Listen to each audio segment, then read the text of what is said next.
Hey guys, it's Kaz here, and today I'm doing the book acquiring tag. So I was tagged by Dane. I'll leave his channel, his video down below of course, and the original, which was by Enter the Book. So both those will be down below along with the questions, and it's all about buying books, so let's just get into it. So question 1 is, do you plan your book purchases ahead or impulse buy? I am not a planner. I very rarely pre-order books, and when I do buy books, if I see one and I want to buy it, then I'll buy it. And I'm going to shut the window because it's really annoying. I don't know who all these drivers think they are, getting all up in my sound, but there we go. Yes, I don't plan what I'm buying. If I want to buy something, I'll buy it. If I don't, I don't. I'll go into like shops randomly, but I'm not there to specifically look for anything, so impulse, I guess. Question 2 is, how do you decide what books to buy? I see it, I want it, it's cheap enough, I'll buy it. That's my motto. I have massive lists on Amazon of loads of different books that I want. I have them in loads of separate lists. I'll look in there on occasion. If I see one for cheap, I'll get it, but if I go into charity shops, I'll look about. If I see one I want, you know, not really much planning goes into it.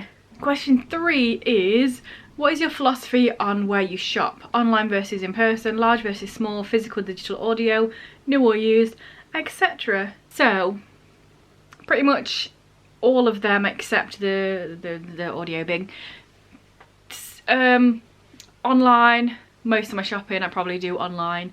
Like I said, I've got all these different lists, it's easy to see there. Also, if I see a book on that list and it's cheap, I will always go to eBay and see if I can find it secondhand there for cheaper, because that's the sort of person I am. I want to buy it as cheap as possible, you know what I mean? With ebooks, I don't buy ebooks. I will definitely download free ebooks, 100%. I have loads. I never reach for them, but for me it just feels weird paying for a digital ebook. It's the same with music. I don't buy digital music.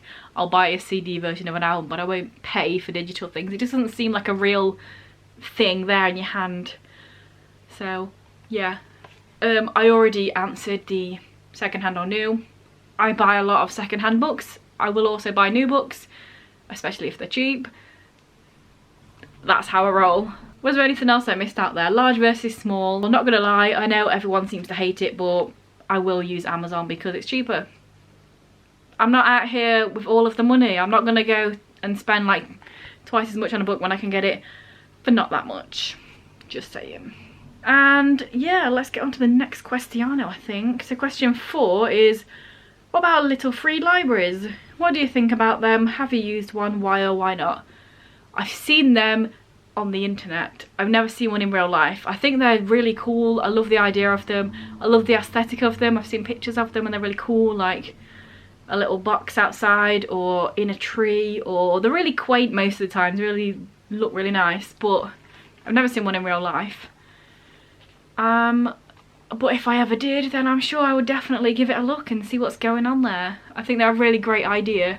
I haven't used one. Why not? Because I've never seen one in real life. Question 5 is, how do you feel after acquiring a book? Do you share like in a book haul or diary? How do I feel after acquiring a book? I think, yay, I now own this book.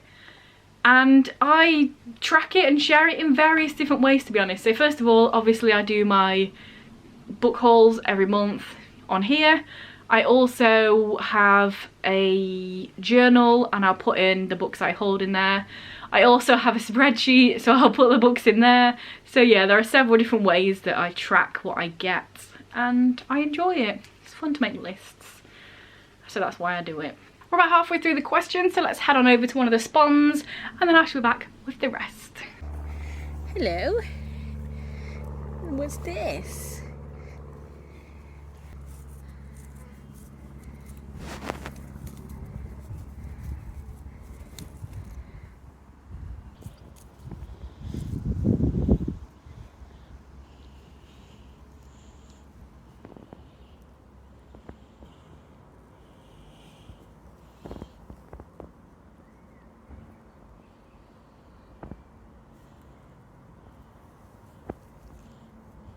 So the next question is question 6, which is, how do you feel looking at your books that haven't been read?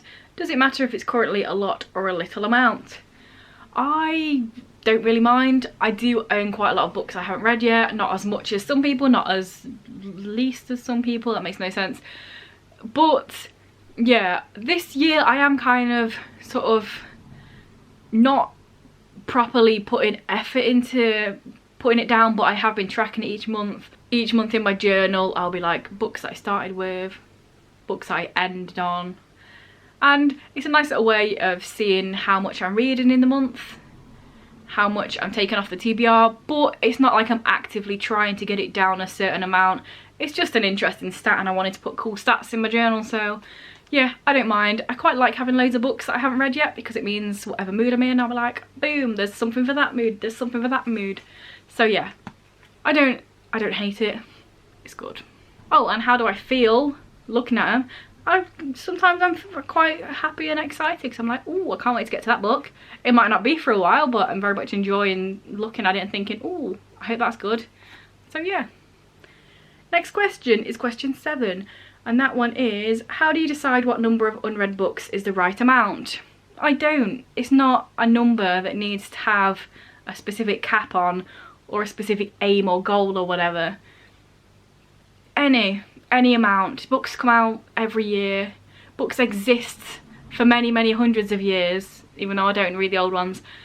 There are a lot of books, so of course there's going to be a lot of books that I want to read, so I don't have a goal, a set amount, a thing that I'm not allowed to get over. If I want the book, I'll get the book.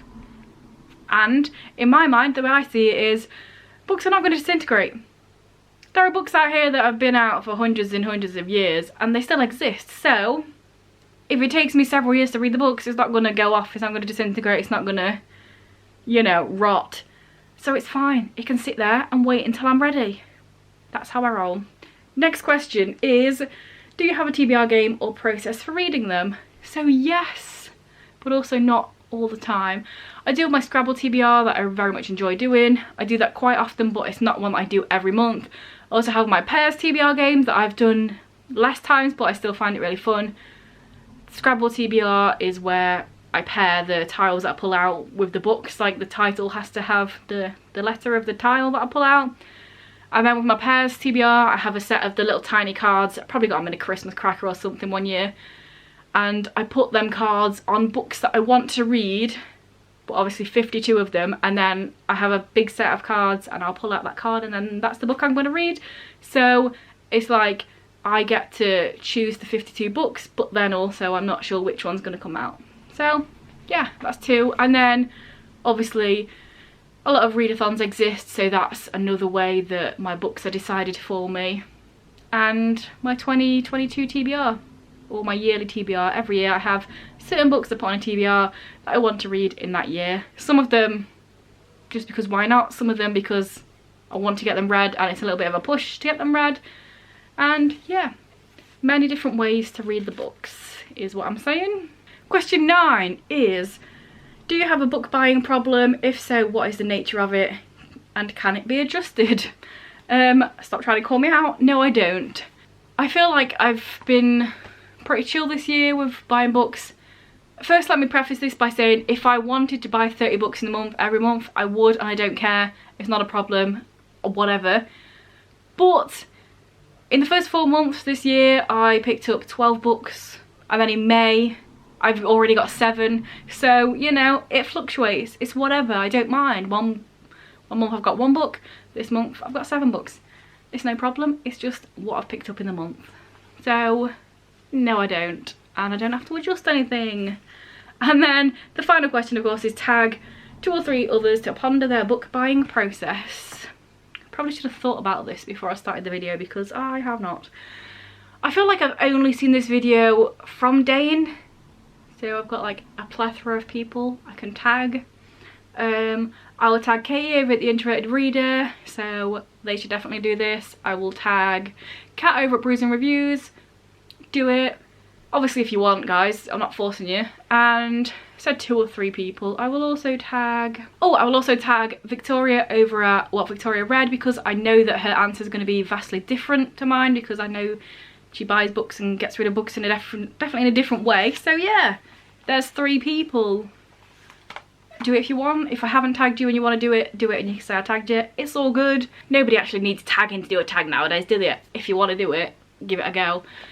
So yeah, let me know down below some of your book buying habits. What have you picked up? Well, not necessarily what, but how many books have you picked up this month, if you want to let me know. Do you care about how many books you own that you haven't read? Do you think you have a problem and ways that you can change it? That question was quite funny. Yeah, leave some words down below and I shall reply. And if this is your first video by me and you enjoy it, then please check out some of my others. And if you continue to enjoy, then please subscribe, that'd be awesome. Anyway guys, I'll see you in a few days with my Norway vlog, which is an hour and a half long, so none of you are going to watch it. But if you want to, it's coming on Wednesday. Thanks.